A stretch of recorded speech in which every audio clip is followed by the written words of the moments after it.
Auf ärztliches Anraten hin sollte ich so oft wie möglich eine Sonnenbrille tragen. Jetzt habe ich die dummerweise vor ein paar Wochen verloren. Ich finde sie nicht mehr überall gesucht, keine Ahnung, wo die sein können. Möglicherweise hat sie jemand aus meiner Familie irgendwo verleiht. Ich weiß es nicht, aber aus dem Grund bin ich gestern beim Optiker und hätte eine neue Sonnenbrille auswählen. Ich habe immer noch keine. Die Auswahl ist überwältigend, erschlagend. Und wir haben jetzt mal so ein bisschen eine Vordefinition vorgenommen und ich gehe dann nochmal, weil wir haben noch etwas anpassen müssen, um dann zu schauen, was dann wirklich passt und ist. Entscheidungen fallen mir manchmal recht schwer.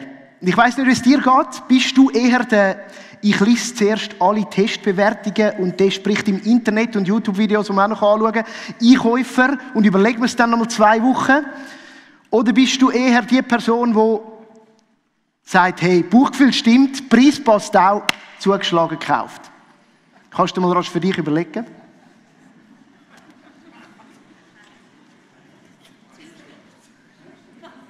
Und jetzt ein Outing für all die dann da möchten mitmachen. Du kannst jetzt sagen, wie das so ist. Also bist du eher in Bezug auf Entscheidungen der intuitive Bauchmensch oder eher der rationale Kopfmensch? Du kannst das jetzt zeigen, indem du entweder deine Hände an den Kopf tust oder auf den Bauch legst. Ich sehe recht viele Hände oben, die unten ist ein bisschen schwieriger, aber ein paar hat es. Und manchmal ist es vielleicht auch ein bisschen so oder so. Es ist ja nicht immer ganz gleich gelagert. Danke fürs Mitmachen. Aber ich hoffe, ich kann euch ein bisschen in das Dilemma von Entscheidungen mitnehmen, das manchmal da ist.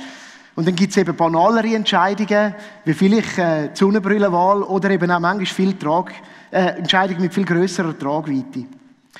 Es kann herausfordernd sein, zu entscheiden und Schätzungen zufolge treffen wir etwa 20'000 Entscheidungen pro Tag. Die meisten davon sehr schnell und wir alle sind eben auch Bauchmenschen, intuitiv, weil du kannst dir gar nicht für 20'000 Sachen jeden Tag alles überlegen. Wecker, snoozen oder aufstehen, Jacke oder Pullover, mit dem Velo oder mit dem Auto in den Gottesdienst kommen oder laufen.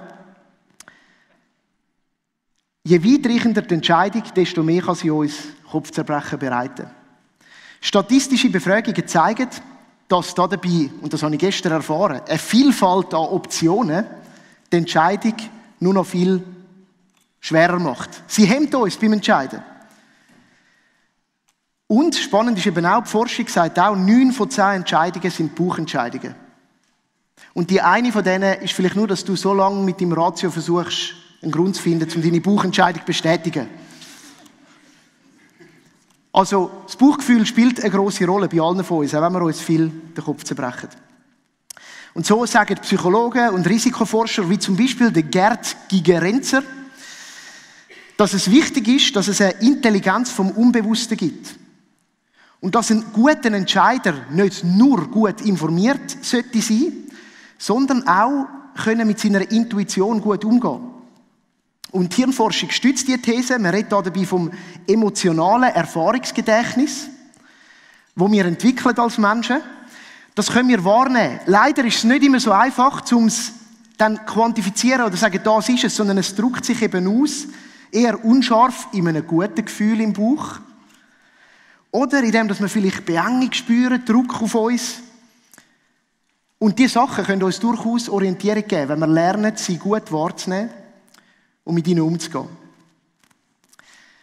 Wir sind jetzt am Schluss angelangt von unserer Serie «Kraft der Stille», wo wir uns über ein paar Wochen die Gedanken machen, wie der Rückzug uns still werden uns kann helfen im Leben und vor allem uns auch näher zu Gott bringen, uns helfen, uns auf Gott auszurichten und ihn wahrzunehmen. Und heute tauchen wir in den letzten Themenbereich hier vom Entscheiden. Wir machen uns Gedanken darüber, wie die Abgeschiedenheit und der Rückzug uns besonders in diesem Bezug, also auf die Entscheidungsfindung, helfen können. Und wir werden sehen, dass dabei die Wahrnehmung von unseren inneren Regungen und vom Bauchgefühl, von Neigungen, die wir haben, auch wichtig sind. Wieso? Weil es bei mir leider nicht allzu oft vorkommt, dass ich die hörbare Stimme Gottes gerade direkt in meinem Ohr habe. Oder dass auf meinem Lebensweg der Wegweiser auftaucht und sagt, Achtung, Entscheidung da oder da durch. Wir müssen oft eben mit dem auch innerlich ringen. Aber fangen wir von vorne an. Für uns als Menschen, die sich entschieden haben, Jesus nachzufolgen und unser Leben an ihm auszurichten, ist ja eben genau Entscheidung so ein grundlegendes Thema. Weil auch das ist schon eine erste Entscheidung. Nach was richte ich mein Leben? Heute werden wir Taufen feiern und eigentlich ist es nichts anderes als das Bekenntnis, dass die Menschen sagen, ich richte mein Leben an Christus aus. Das ist eine grosse Entscheidung mit einer durchaus grossen Tragweite. Meinem Leben eine gewisse Richtung zu geben. Und die biblischen Texte fordern uns auch immer wieder auf, um gerade in Bezug auf Entscheidungen zu Gott zu gehen. Bei ihm Orientierung zu suchen. Zum Beispiel im Jakobusbrief finden wir das wunderbar in einer Textstelle auf den Punkt gebracht. Dass wir Gott aktiv einbeziehen, wenn es darum geht, Weisheit zu erlangen. Wenn es aber einem von euch an Weisheit fehlt, bitte er Gott darum und sie wird ihm gegeben werden. Denn Gott gibt allen gern und macht dem, der ihn bittet, keine Vorhaltungen. Das ist ein Zuspruch. Dass wir einen Gott von der Weisheit haben, der uns möchte auch Weisheit schenken. Jetzt eben, so einfach ist es nicht immer und ich hoffe, wir gehen dem heute ein bisschen auf die Spur auch, wie wir denn das entdecken können miteinander. Aber ich möchte noch weitergehen mit einem weiteren Text aus dem 1. Johannesbrief. Der ist geschrieben vom Johannes, einem Evangelist, der auch das Evangelium geschrieben hat. Und wenn es um Entscheidungen geht, redet die Bibel auch oft ein bisschen in einem Wort, das wir heute nicht mehr so kennen, nämlich mit dem Wort vom Unterscheiden von den Geistern. Da heißt es 1. Johannes 4, Vers 1, Geliebte, glaubt nicht jedem Geist, sondern prüft die Geister, ob sie aus Gott sind. Denn viele falsche Propheten sind in die Welt hinausgegangen. Also da wird das Wort verwendet, Geist. Das ist genau das gleiche Wort, wie für den Heiligen Geist benutzt wird. Das Pneuma, der Schnuff, der Atem.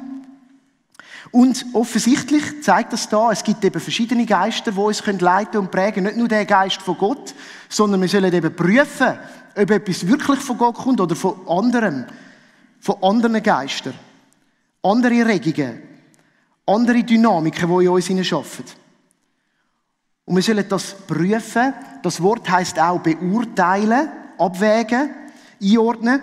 Und so braucht es auch der Paulus in einem Text im Römerbrief, wo er sagt, wir sollen uns nicht länger nach den Gepflogenheiten dieser Welt richten, sondern lernen, in einer neuen Weise zu denken, damit wir verändert werden und prüfen, beurteilen, genau das gleiche Wort, können, ob etwas Gottes Willen ist. Ich meine, das wäre echt hilfreiche Entscheidung, oder? Ob es gut ist, ob Gott Freude daran hat und ob es vollkommen ist. Und in dieser ganzen Serie haben wir gesagt, deren Ermutigung wollen wir auch folgen, näher zu Gott zu gehen. Und wir haben auch gesagt, wir finden bei Jesus viel von dem. Wir möchten von ihm lernen. Und spannend ist, dass Jesus ja, und das haben wir jetzt schon viel gehört, aber Wiederholung hilft auch, immer wieder Abgeschiedenheit und Rückzug gesucht hat in seinem Leben. Es ist etwas, was er regelmäßig hatte. Und er hat es insbesondere in Bezug darauf gehabt, wenn Entscheidungen angestanden sind. Es scheint, als hätte er gerade auch dann den Rückzug gebraucht, um Gottes Weisheit, die Weisheit vom Vater zu suchen und Geister zu prüfen, Geister zu beurteilen, manchmal auch mit ihnen zu ringen.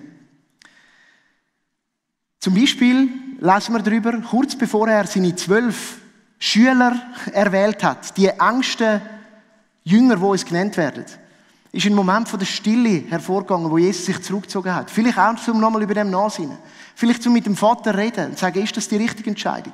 Sind das die, wo du mir jetzt auch näher anvertrauen willst? Oder, noch eine prekärere Situation, gegen das Ende der Evangelien, kurz vor seinem Tod, im Garten Gethsemane. Ich möchte euch mitnehmen auf den Text, den wir dort lesen.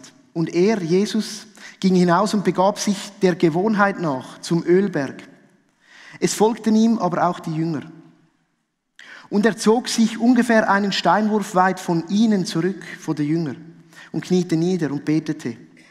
Und wenn wir nachher weiterlesen, dann lesen wir eine Situation vom grössten Ringen von Jesus mit dem Vater, wo er nochmal ringt darüber, wem sein Wille soll geschehen. Gottes Wille. Was ist der Wille vom Vater? Oder das, was er in sich gespürt hat, die Regungen, die durchaus sind, nein, diesen Weg schlage ich nicht ein. Und 2 Sachen fallen auf von dem Text. Der Gewohnheit nach. Also, es scheint ein Rhythmus gewesen von Jesus, dass er auf den Ölberg ist beten, möglicherweise sogar an diesem Ort. Also der Ort könnte gut sein, dass der ihm bekannt war, dass er den immer wieder genutzt hat. Und ich glaube, das haben wir schon genug gesagt. Es lohnt sich, zum einen Ort zu haben, wo man gerne den Rückzug sucht und wo man sich auch gewöhnt ist, Gott zu begegnen. Und dann, spannend, seine Jünger sind ja mit dabei gewesen, aber er hat sich dann auch von ihnen nochmal einen Steinwurf weit von ihnen zurückgezogen. Also er hat von denen sich auch nochmal gelöst, um in den innigsten inneren Ringkampf mit dem Willen von Gott zu gehen. Um allein zu sein und zu beten. Und dann ringt er über den zukünftigen Lebensweg. Es heisst also, von Jesus lernen, insbesondere in den Zeiten von der Abgeschiedenheit und Stille auch zu suchen, wenn Entscheidungen anstehen. Vielleicht gerade auch dann, wenn grosse Entscheidungen anstehen, mit einer Tragweite, wo unser Leben und auch das Leben von anderen mit beeinflusst. Der Rückzug, der schützt rein äußerlich von Beeinflussung von anderen und ihren Geistern. In dem Moment vielleicht auch von diesen Jüngern. Die sind so traurig, heisst es. Vor Trauer sind sie eingeschlafen, wo Jesus zurückgekommen ist. Ich weiss nicht, ob sie ihm viel hätten helfen können mit dieser Trauer. Da sind auch Dynamiken in am Werk gewesen und er hat sich von ihnen auch nochmal zurückgezogen. Manchmal ist es nicht nur weise, die Menschen um sich herum zu haben, sondern es ist auch gut, wenn man sich von dem lösen kann. Aber damit ist es nicht da.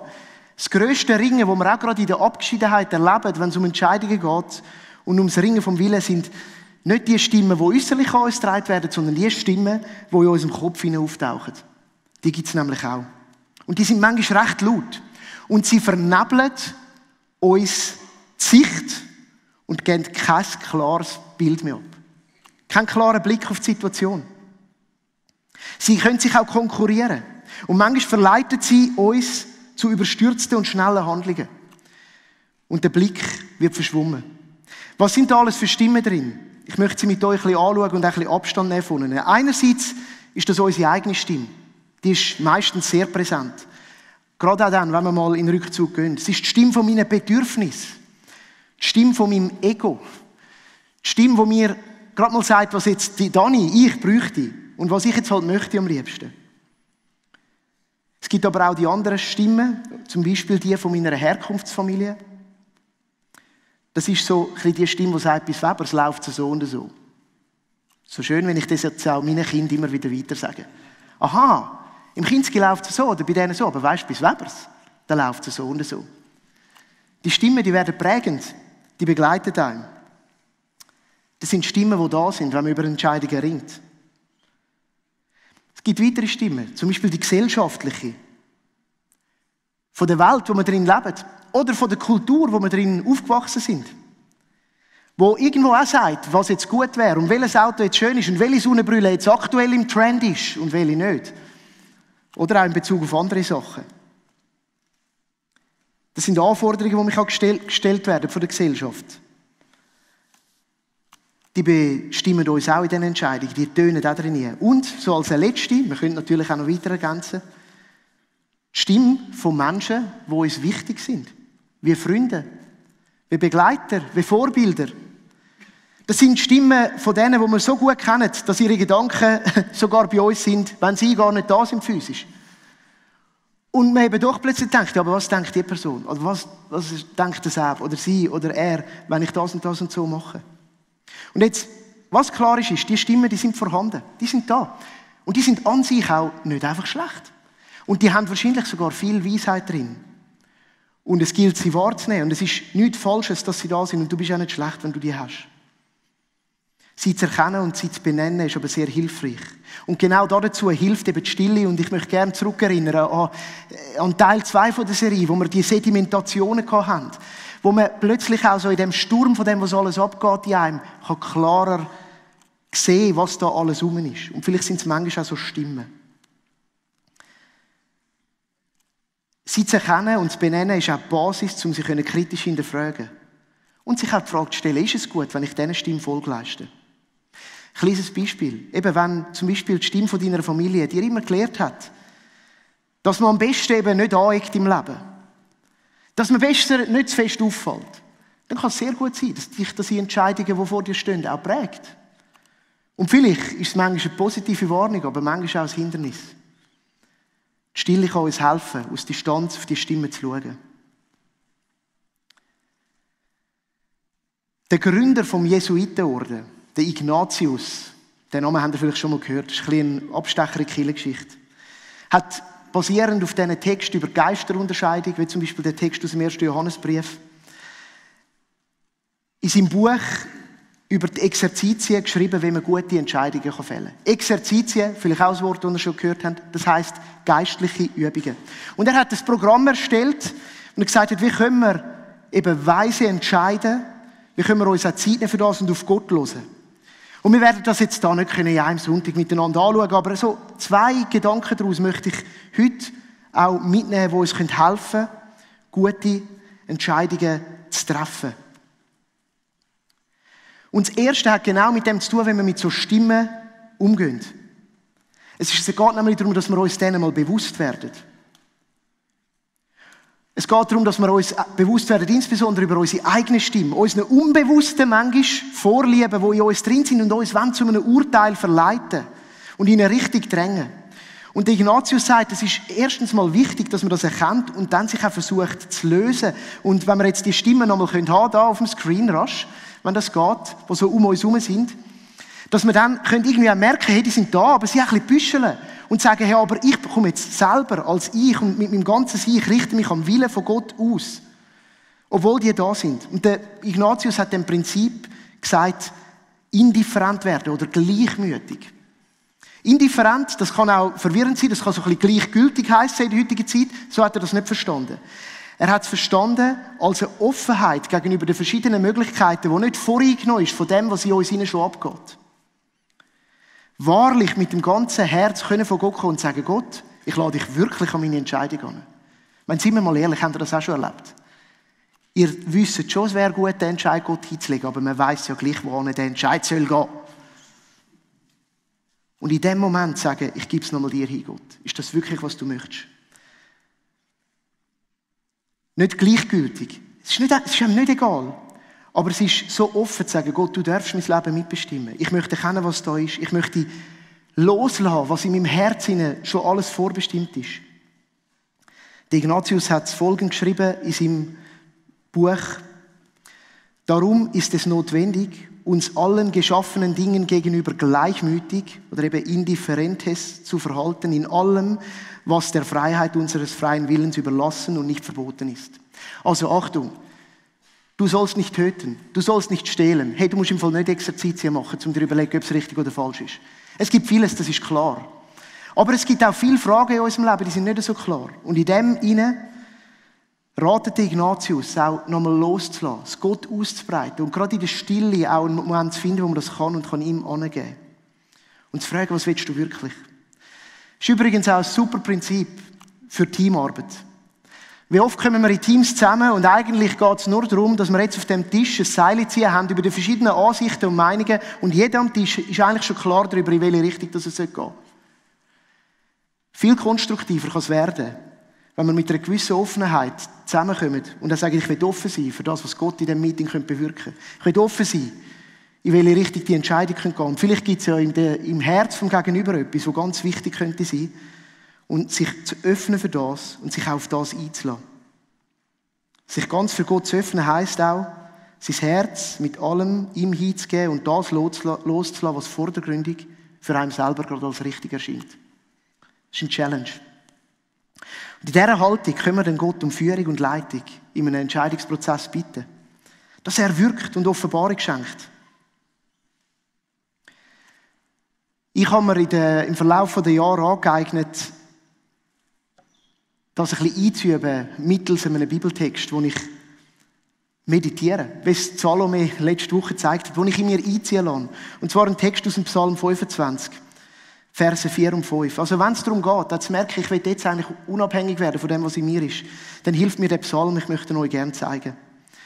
Herr, zeige mir, welchen Weg ich einschlagen soll. Und lass mich erkennen, was du von mir willst. Lehre mich Schritt für Schritt nach deiner Wahrheit zu leben. Du bist der Gott, bei dem ich Rettung finde. Zu jeder Zeit setze ich meine Hoffnung auf dich. Ein kurzes Bekenntnis, dass ich die Orientierung über meinen Lebensweg bei Gott suchen will und mich von ihm leiten lassen. Das mit dem Schritt für Schritt gefällt mir noch. Ich bin jetzt jemand, ich mache das eher auch im Laufen. Ich habe etwa mal einen Tag, wo ich mich zurückziehe und alleine gehe laufen. Und ich kann sein, dass die erste Stunde sich nur um diesen Vers dreht.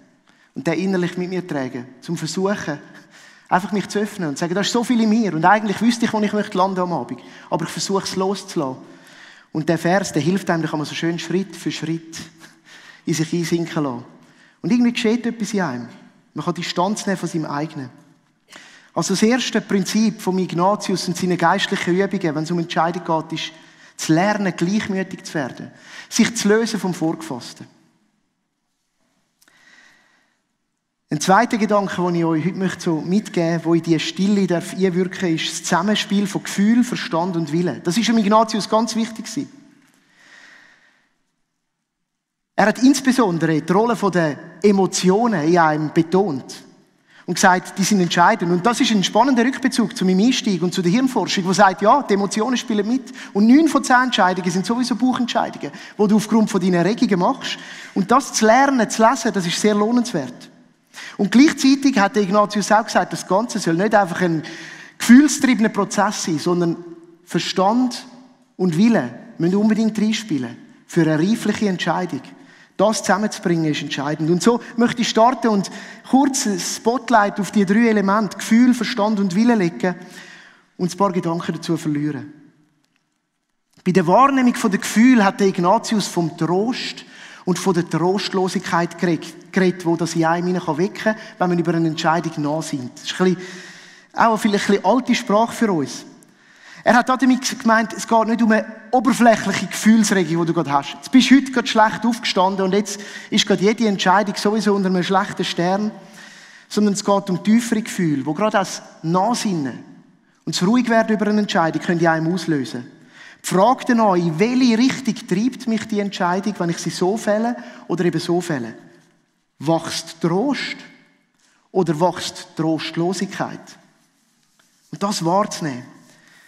Er hat gesagt zum Trost, alle Zunahme an Hoffnung, Glaube und Liebe und alle innere Freudigkeit, die zu den himmlischen Dingen ruft. Das ist Trost. Oder so ein bisschen in unserer Sprache heute wäre das Stichwort wie, wenn ich mich so entscheide, weckt das Vertrauen, Frieden, eine Dankbarkeit, Liebe, Freude, Sehnsucht, innere Stärke, Energie, Geborgenheit, Lebensfreude, Ruhe, Begeisterung, Leidenschaft, Offenheit, Neugier. Das könnte Trost sein. Da spüre ich etwas von dem. Oder auf der anderen Seite Trostlosigkeit. Der Ignatius sagt, die Dunkelheit der Seele, Verwirrung in ihr, Unruhe von verschiedenen Bewegungen und Versuchungen, die zu Unglauben bewegen. Stichwort, das vielleicht heute da passt, wäre Bitterkeit. Traurigkeit macht es mich härter innerlich, kalt, irritiert. Habe ich ein Unbehagen, Misstrauen, wächst Angst und Sorge, Zynismus, Selbstmitleid, Leere, Verlorenheit oder Demotivation, Trostlosigkeit. Wohin zieht es mich, wenn ich darüber nachsinne? Was passiert mit mir, wenn ich die Optionen prüfe? Vielleicht noch so 2 Gedanken zu dem Wahrnehmen von Gefühl. Entscheidend, sagt Ignatius, ist auch, das nicht einfach in einem Moment zu machen. Wir reden hier von Prozess. Es kann sich lohnen, auch, sich über die Dauer immer wieder Zeit zu nehmen. Und auch zu spüren, wohin zieht es einem. Wie entwickelt sich denn das Gefühl, wenn man es so ein bisschen in sich trägt und weiterträgt über die Dauer? Oder wenn man sich vorstellt, wenn man den Weg gegangen ist, im Nachgeschmack. Was bleibt dann? Bleibt Trost oder bleibt Trostlosigkeit? Und was er auch sagt, und das macht es gerade so schwierig, Gefühle können ambivalent sein. Sie können einem tatsächlich auch fehlleiten. Und dann kommt ein neues Gefühl auf, nämlich Treue. Und jeder von uns hat schon erlebt, dass er irgendwo einen Fehltritt gemacht hat. Und darum braucht es eben auch zu der emotionalen Ebene, den Verstand. Der gehört dazu. Er soll die vom Herzen gelieferten Gefühlsemotionen verarbeiten, sie helfen, zu lesen und einzuordnen. Er kann zum Beispiel die Dauer von diesen Gefühlen einordnen, ihre Beständigkeit prüfen. Das machen wir mit unserem Verstand. Und auf dieser Basis lohnt es sich eben auch in so einem Entscheidungsprozess, einerseits die Gefühle wahrzunehmen, die nicht einfach wegzudrücken, aber dann auch Versuchen, die Vernunft spielen zu lassen. Pro und Contra abzuwägen. Die gute alte Pro-Liste und Kontraliste zu machen. Das braucht so viel Arbeit, gell? Aber es lohnt sich. Aufzuschreiben, welche guten Folgen hätte es, wenn ich diese Sache annehmen würde. Im Blick auf Gottes Heer und im Blick auf mein Leben. Und welche Gefahren und Nachteile hätte es? Oder dann geht auch umgekehrt. Welche guten Folgen hätte es, wenn ich mich gegen etwas entscheiden würde? Was macht es mit meinem Leben? Was macht es mit meinem Leben in Bezug auf Gott? Aber auch welche Nachteile hätte das? Emotionen und dann der Verstand. Und das ist Miteinander bringen. Das auch gut abwägen. Und als drittes sagt Ignatius, folgt dann der willentliche Entscheid. Und der nimmt uns niemand ab. Jede Entscheidung erfordert unseren willentlichen Entscheid. Sie liegt bei uns. Und es ist an uns, an dieser Entscheidung dann auch festzuheben. Wir sollen auf das schauen, was nach reiflicher Überlegung, vernünftig, sich richtig, auch vor Gott richtig anfühlt. Und dann treffen wir die Entscheidung auf der Grundlage von dem, was uns vernünftig stärker überzeugt. Aber basiert auch auf unseren Wahrnehmungen, auf unseren Emotionen und auf unseren Gefühlen. Alles mit dem Ziel, dass dies und mein Leben Gott soll ehren und uns in seinem Sinn zum Blühen bringen. Und all das immer wieder im Wissen, dass wir einen liebenden Vater haben. Auch über das haben wir schon geredet. Der uns keine Falle stellt. Und dann lacht, wenn wir reinlaufen, sondern uns sieht, insbesondere in diesem Versuch, wenn wir möchten nach seinem Willen handeln, wenn wir möchten in seinem Sinn unterwegs sein und uns ganz bestimmt auch Unterstützung, Begleitung, Weisheit und Leitung anbietet.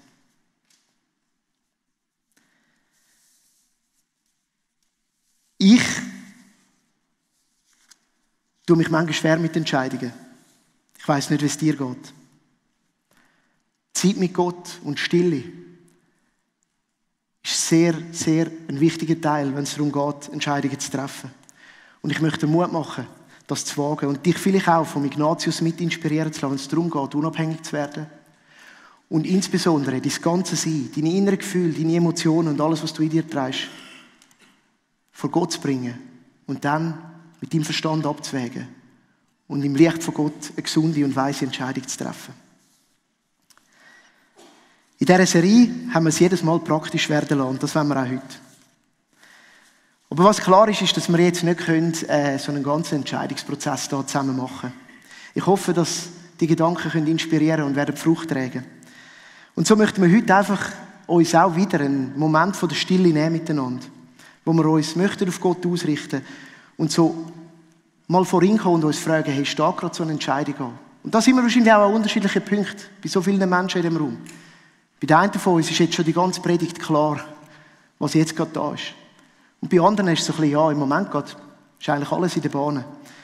Wir möchten uns jetzt einen Moment Zeit nehmen und einfach mal auch das überlegen, hey, wo möchte Gott auch jetzt in einer Entscheidung in unserem Leben Platz haben und ihn dann einladen und ihn um Führung bitten, im Wissen, dass das dann ein Prozess ist, der in den kommenden Wochen, vielleicht auch in der nächsten Saison, soll reifen in dir. Und ich lade euch herzlich für das ein, um eurem Ort wohl zu werden und ich sitze da wieder in unser Wohnzimmer über.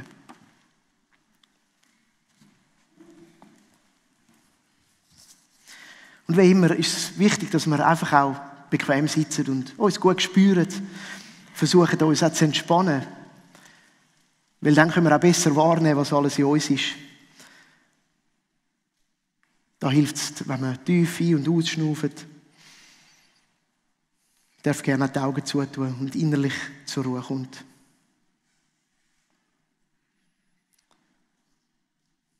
Und im Bewusstsein, dass wir nicht allein sind, sondern dass Gott mit uns ist und dass wir auch mit ihm da sind, werden wir einen kurzen Moment ruhig.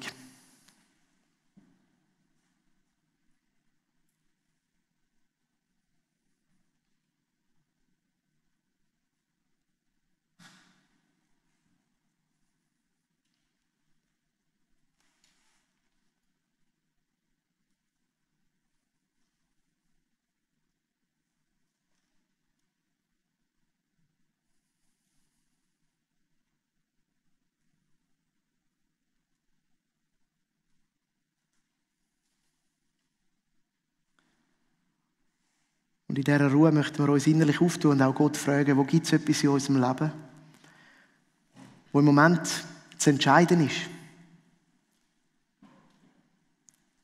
Und falls das schon ganz klar sichtbar da ist, dann geben wir das in dem Moment auch, heben wir das innerlich vor uns, geben es Gott hin. Gibt es etwas, wo Gott mehr reinreden könnte, wo er eigentlich möchte mitreden? Wir fragen Gott, dass er uns Klarheit schenkt, wo das er jetzt möchte gerne mitreden in unserem Leben.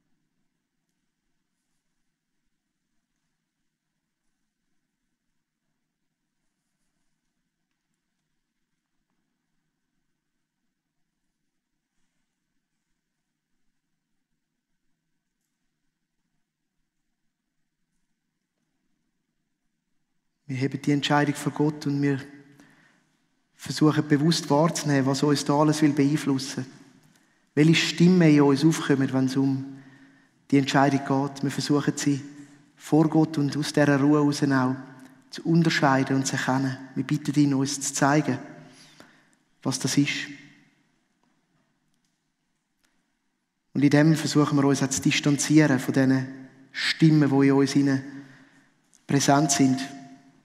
Wir machen uns bewusst, dass wir da sind, um Gott zu ehren.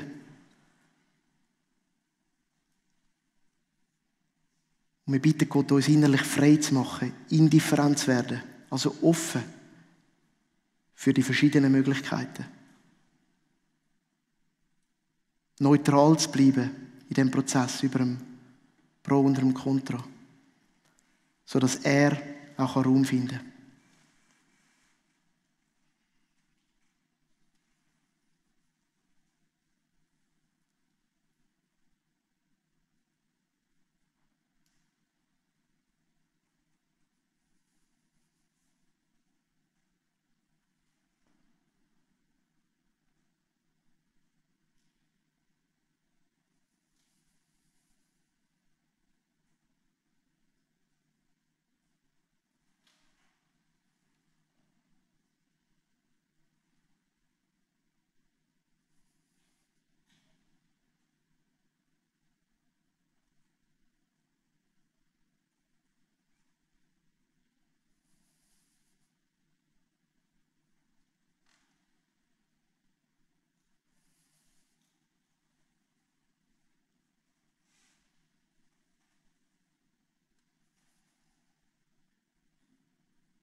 So möchten wir den Moment hier im Gottesdienst, wo wir auch miteinander sind, im Bewusstsein, dass die Entscheidung jetzt hier nicht einfach gerade so gefällt werden kann, aber doch schliessen, indem wir Gott um Führung bitten, um Klarheit, dass er uns, dir ganz konkret zeigt, was in dieser konkreten Entscheidung mehr zu seinem Lob und zur Reifung von dir als Mensch beiträgt.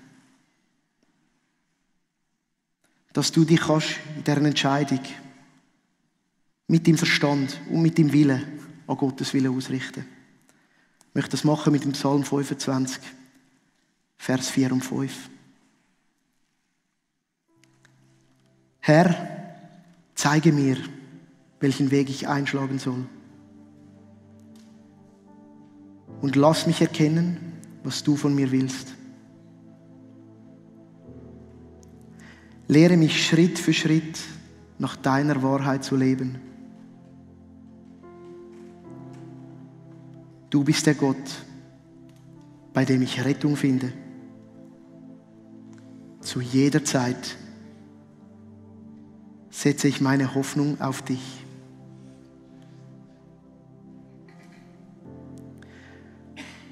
Liebender Vater, Jesus Christus, Heiliger Geist, du Geist von der Führung und von der Leitung. Du kennst jedes Einzelne da drinnen durch und durch. Und du hast Gedanken vom Leben. Und so möchte ich dich bitten um dein Segen, jedes einzelne Leben von den Menschen, der da drin ist. Jetzt auch gerade für den Prozess, der vielleicht da heute angestoßen ist, in Bezug auf eine Entscheidung. Ich möchte euch segnen, dass ihr eure Gefühle wahrnehmen könnt. Die kommenden Stunden, Tage, Wochen.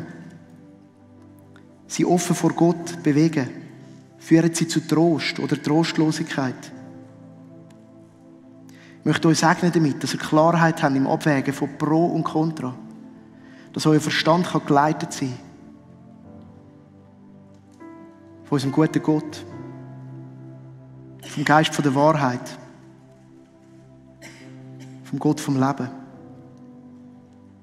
Ich möchte euch segnen, mit der Fähigkeit, eine vernünftige Entscheidung zu treffen und auch mit dem Mut dazu, eure festzuheben.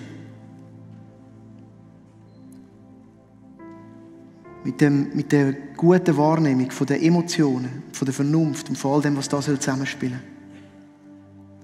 Ich möchte euch segnen, damit ihr merken, wie Gott auch die Entscheidung bestätigt in eurem Lebenswandel. Und Vater, wir danken dir, dass du mit uns kommst. Ich möchte das heute besonders zusprechen, wenn da Angst ist, dass du dich falsch entscheiden kannst. Dass Gott ein liebender Vater ist, der dich auf deinem Weg begleitet. Amen. Und so darfst du gerne die Gedanken mitnehmen. Und die Band wird uns einen Song, der uns einfach Raum geben soll, um das weiter zu bewegen oder zum mitsingen oder was dir auch gerade entspricht.